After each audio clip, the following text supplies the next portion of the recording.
Shalom saudara yang diberkati Tuhan, selamat pagi. Sate pagi hari ini bertemakan mengapa perumpamaan. Adapun firman Tuhan terambil dari Matius pasal 13 ayat 10 sampai 17. Itulah sebabnya aku berkata-kata dalam perumpamaan kepada mereka, karena sekalipun melihat, mereka tidak melihat, dan sekalipun mendengar, mereka tidak mendengar dan tidak mengerti.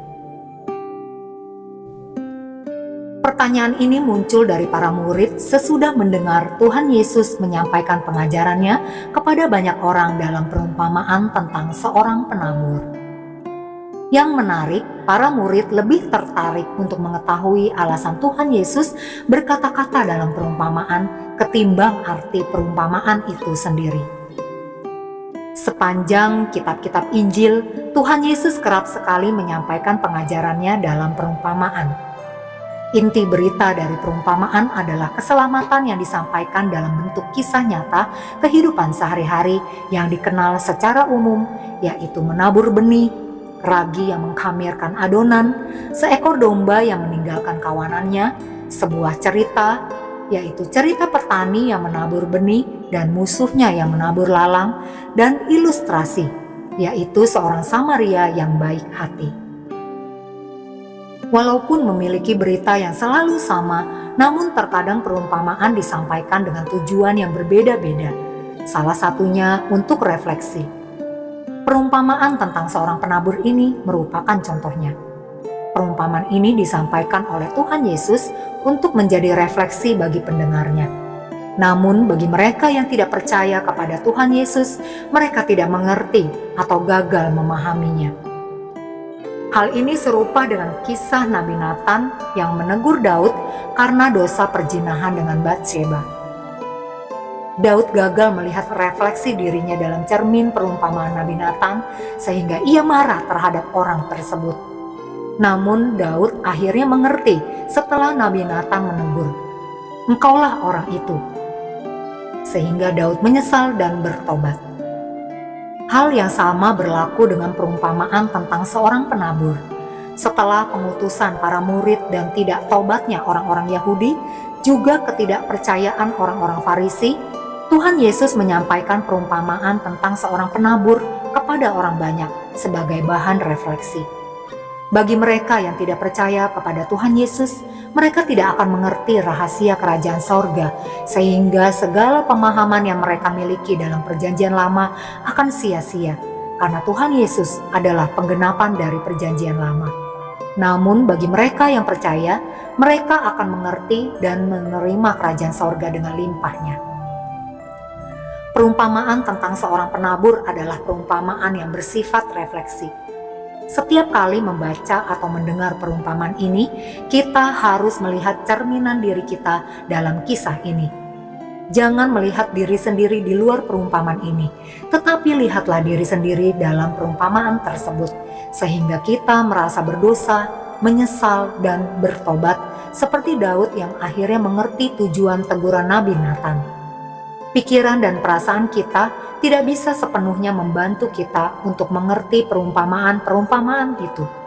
Oleh sebab itu, mari kita percaya kepada Tuhan Yesus dengan sungguh-sungguh, maka kita akan mengerti rahasia kerajaan sorga. Amin. Mari kita berdoa. Bapa Sorgawi, mampukan aku untuk bisa mengintrospeksi diri ketika membaca firman-Mu, karena aku ingin hidupku kudus dan layak menjadi alat-Mu. Di dalam nama Tuhan Yesus, aku berdoa. Amin.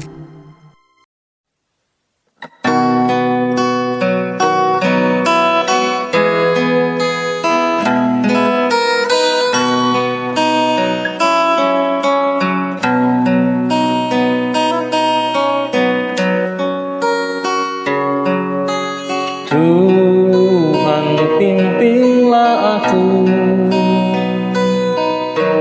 sampai ujung jalanku,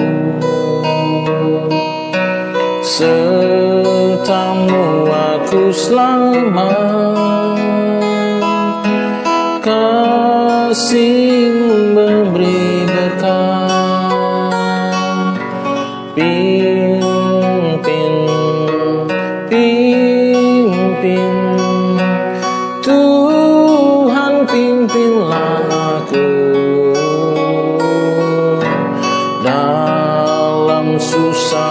senang. Tuhan pimpinlah aku.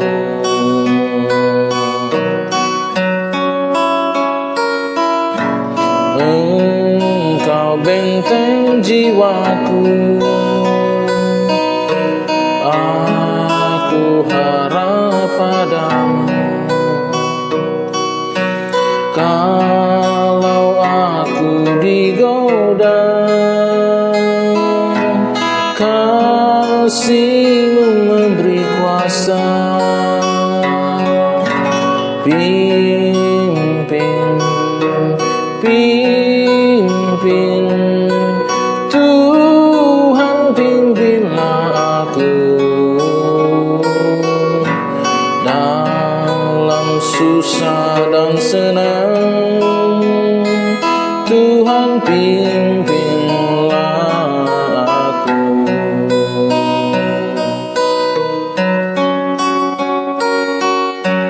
Tuhan pimpin aku terus pada jalan yang lurus,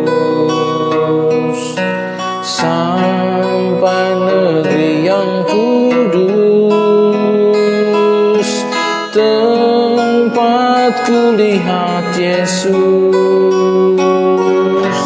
Pimpin, pimpin, Tuhan pimpinlah aku. Dalam susah dan senang, Tuhan pimpinlah aku.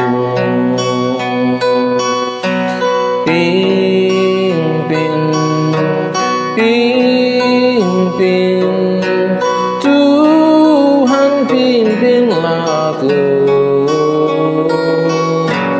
Dalam susah dan senang, Tuhan pimpinlah aku.